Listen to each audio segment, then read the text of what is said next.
បើយ៉ាងមិនមែនជាកូនស្រីអ្នកមានមកពីភូមិគ្រឹះឋានទេ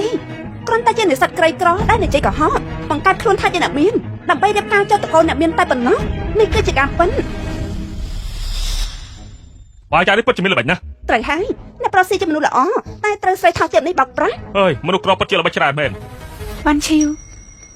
ខ្ញុំដឹងថានាងមិនចង់ឲ្យខ្ញុំរៀបការជាមួយបងប្រុសនាងដូច្នេះនាងប្រែរូបថតខ្លាំងៗទៅនាងដើម្បីចាត់ប្រកាន់ខ្ញុំឪពុកម្ដាយខ្ញុំនៅទីនេះ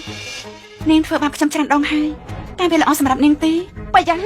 នាងនៅសម្ដែងទៀតទេនាងមិនស្គាល់ឪពុកម្ដាយមកកើតរបស់នាងសំនឹងគុណដែលពួកគាត់ចិញ្ចឹមបីបាច់នាងទេ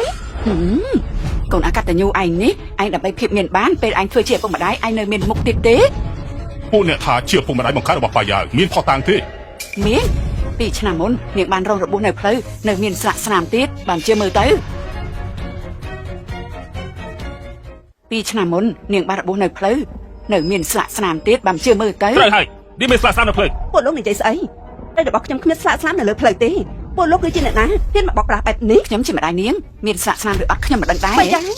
ញ្ចឹងនាងលើករ៉បរបស់នាងទៅឲ្យគ្រប់គ្នាបានឃើញឈួតហើយថ្ងៃនេះជាពិធីមង្គលការកូនស្រីខ្ញុំនាងយកមនុស្សពីរនាក់នេះនឹងរូបទាំងអស់នេះមកនិយាយប្រាប់ប្តីហើយខ្ញុំមិនយល់ព្រមទេបានឈីវម៉ាបើយ៉ាងគឺជាអ្នកមានខ្លាំងខ្លាយបើមិនមែនជាការពិនមិនក៏នាងមិនឲ្យគ្រប់គ្នាបានឃើញទៅប្រហែលជាការពិតហើយត្រូវហើយប្រកាសហើយបាយអ្នកនៅទីនេះទាំងអស់គ្នាសុទ្ធតែមានមុខមាត់ដើម្បីបង្ហាញនូវកិត្តិយសដល់ត្រកូលស៊ីនាងត្រូវតែបង្ហាញផុសតាងចេញភ្លាមមកត្រូវហើយបាយយ៉ាងឲ្យតែផ្លូវរបស់អញគ្មានស្លាកស្នាមពួកយើងនឹងជឿឯង